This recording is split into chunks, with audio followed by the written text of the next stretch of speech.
Now for how to make volleyball. First, make a ball from any leftover clay.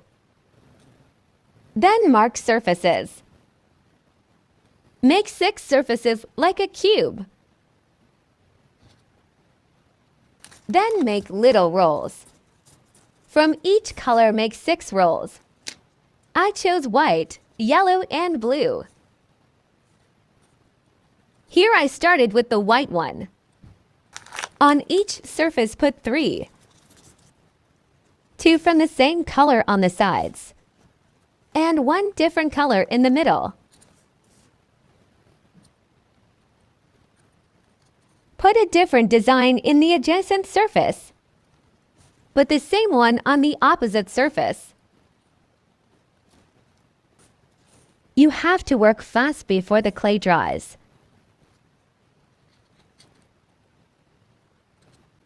Now, all that's left is the blue rolls.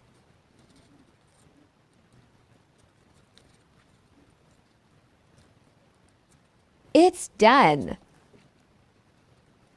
Now I'm making it smooth. And there it is.